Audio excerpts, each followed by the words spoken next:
안녕하세요. 성장 개미TV입니다. 이 비트코인이 하락과 상승을 반복하면서, 이 가상화폐 관련주인 비덴트와 위즈트도 이렇게 급락을 했는데요.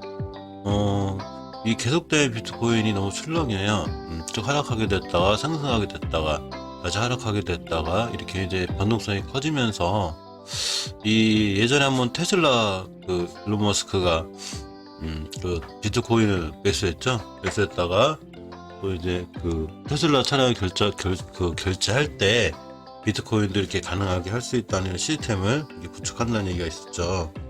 자, 그 이후에 이제 비트코인이 더더욱 이제 강세가 있었는데 거꾸로 지금 역풍을 맞고 있어요. 이제 비트코인이 하락하고 이렇게 하는 바람에 테슬라 주가가 어제 한 10% 이렇게 가까이 또 이렇게 폭락을 하는 자 이런 현상이 있었습니다. 이게 잠깐 10% 정도까지 떨어졌는데 지난 8일 이후 주가가 벌써 25% 이상이 떨어진 이런 현상이 있어요. 시가총액이 엄청나게 그 떨어졌죠. 자 이렇게 이제 뭐 그 일론 머스크 말 한마디에 비트코인 가격이 출렁일 정도로 자 일론 머스크가 이렇게 영향력 있는 자 이제 이 사람이 됐습니다. 미국의 이 금리 문제도 지금 상당히 불안해서 지금 영상 찍는 시간이 새벽 3시 반이에요. 제가 어제 조금 일찍 잠이 들었는데 미국 나스닥 체크해 보니까 벌써 한 2.04% 가까이 밀리고 있어요. 이게 지금 우리나라 시장에 또 어떠한 영향을 미칠지 물론 장이 끝나봐야 하는데 추세가 어제도 우리나라 시장이 조금 안 좋았는데 자 오늘도 상당히 안 좋은 편이고 또 이 비트코인 관련해서는 또 그 옐런이 상당히 투기적 자산이라고 이렇게 발표하고 하는 바람에 더더욱 지금 안 좋은 영향을 끼치고 있죠. 근데 이 제가 생각하는 이 자산은 한번 이 상승을 타면 어느 정도는 그 상승 추세를 유지하려는 경향이 있어요. 이제 그렇다고 해서 상승 추세를 유지한다고 해서 막 계속 쫙 가는 게 아니라 어느 정도 올라가면 좀 쉬었다가 어느 정도 쉬었다가 이런 식으로 해서 그 추세가 쉽게 잘 안 꺾이는 현상이 있는데 이 비트코인 같은 경우는 원체 이제 세계적으로 이제 그 걱정하는 목소리가 가끔씩 나오니까 자 크게 이렇게 이제 흔들리고 있습니다. 그리고 예전에 그 FED 연준 의장을 지낸 이 제닛 옐런 미국 재무장관이 비트코인에 대한 열풍에 자꾸 경고를 내보내다 보니까 이게 자꾸 이제 비트코인이 점점 크게 이제 타격을 받고 흔들리는 자 자꾸 이제 이런 상황이 됐습니다. 그 우리나라 주식에서도 이제 그 가서 관련주인 이 비덴트 위지트 우리 주차가 많이 흔들렸는데 어제 그 새벽에 이제 제가 비덴트하고 위지트하고 영상을 찍어드려서 그거에 대해서 다시 한번 오늘 살펴보고 현재 위치와 대응법에 관해서 이렇게 살펴보는 시간 갖도록 하겠습니다. 자 먼저 비덴트를 살펴보면 전일 상한가를 시현했었죠.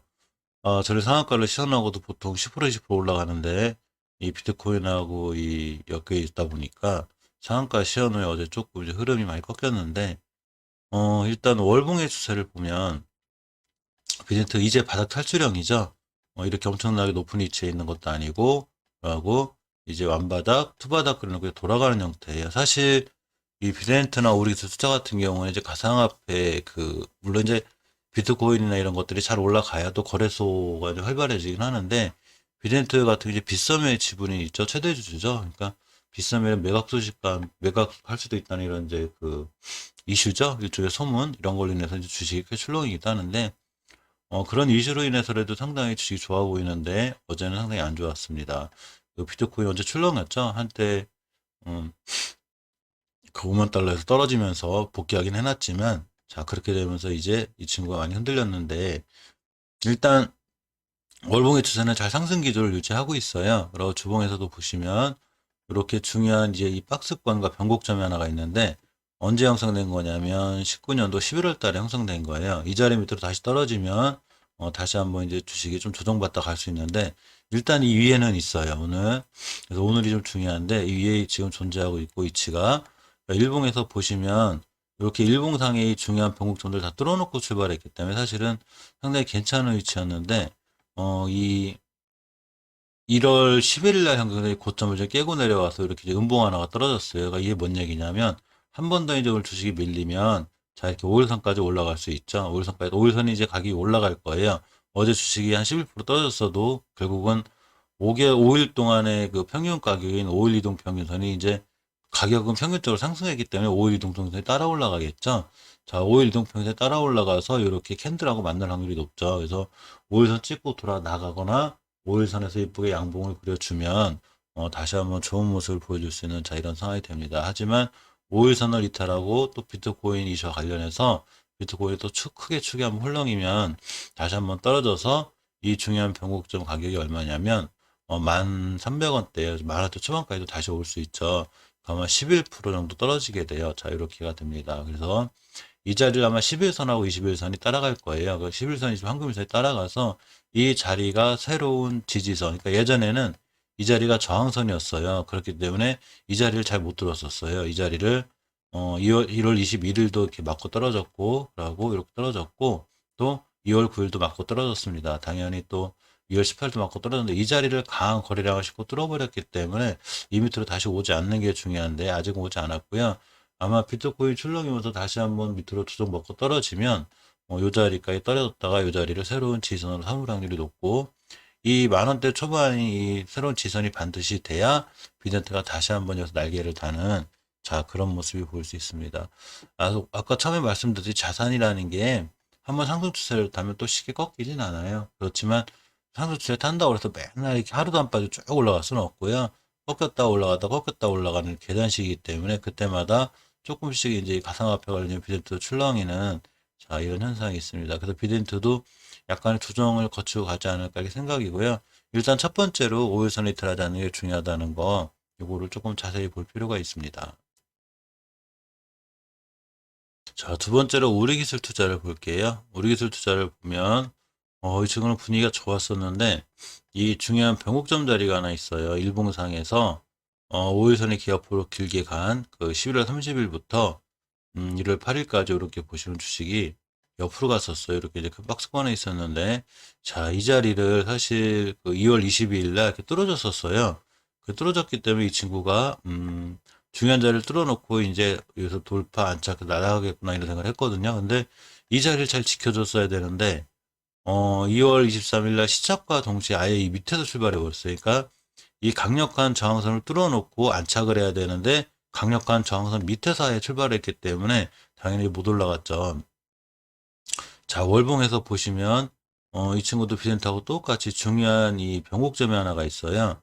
18년도 4월 달에 이렇게 상승을 했다가부터 이제 그때부터 하향의 길을 걷게 되는데 바로 이렇게 툭 꺾인 이 지점을 기준으로다가 이 친구는 이 매물대가 있기 때문에 여기를 돌파 안착해줘야 되는데 요렇게 돌파한 그 시도했다가 지금 떨어진 형태예요.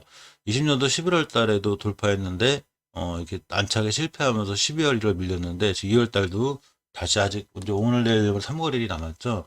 돌파 시도하고 있는데 이 돌파를 성공해서 이렇게 안착을 해줘야 자 3월 달에 좋은 모습을 보일 수 있습니다. 그러려면 이제 주봉에서 추세가 중요한데 자 아직은 10주선이 걸쳐져 있고 5주선과 20주선이 그 밑으로 밀리지 않았어요. 자 3거래일 동안 만약 이 친구가 밀리면 이렇게 20주선까지 밀릴 수 있죠. 자 일봉에서 보시면 그 자리는 이렇게 이제 이 21선이 잘 따라 올라가요. 진짜 상승하는 주식은 이렇게 21선을 이탈하지 않아요. 근데 이렇게 쭉 밀렸다가 다시 상승 추세를 타다가 급브레이크가 걸린 거죠. 자, 그러면서 21선 근처까지 와 있습니다. 즉, 이 우리 숫자 같은 경우는 21선까지 살짝 밀렸다가 21선을 잘 딛고 들어나갈 때 다시 매수 타이밍이 되고 이 21선을 깨면 이렇게 주봉에서 20주선까지 깨게 되고 다시 한번 전초점까지 올 수 있어요. 그렇게 되면 월봉에서 지금 이제 두 달간 조정받고 자 5개월선 돌파 나가는 중인데 5개월선 안착 못하는 상황이 되고 다시 10개월선까지 밀리고 다음 달 초에 10개월선을 딛고 돌아가는 이런 형태가 나올 확률이 높아요. 저 업비트 우리나라의 가상화폐 거래소가 이제 빗썸하고 업비트가 있는데 이 업비트의 인기가 엄청 좋죠. 구글 플레이, 앱스토어 다 이런 쪽에서 1등을 차지하고 있는데 그렇다 하더라도 이걸 운영하는 이 두나무라는 곳에 지분이 있어요. 우리 투자가 말 그대로 투자회사이기 때문에 이쪽에 지분이 있는데 상당히 상황은 좋은데 이 빗썸이나 그 업비트 같은 경우에 어차피 거래 수수료를 먹고 살죠.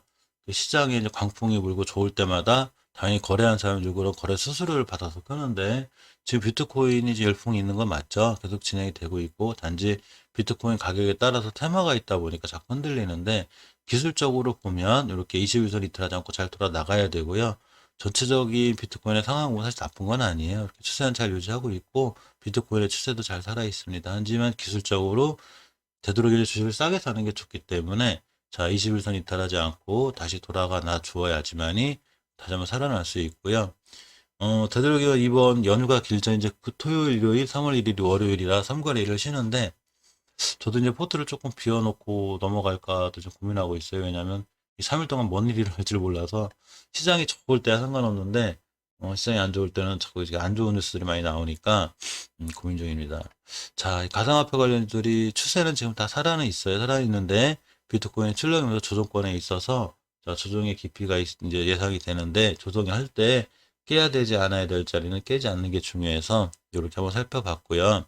우리기술 투자 같은 경우 21선만 이탈하지 않으면 잘 딛고 돌아나가 주면 상황은 다시 한번 살아나지 않을까 이렇게 조심스럽게 예상해 봅니다. 자, 이상 비덴트하고 우리기술 투자가 살펴보았습니다. 영상 시청해주셔서 감사드립니다.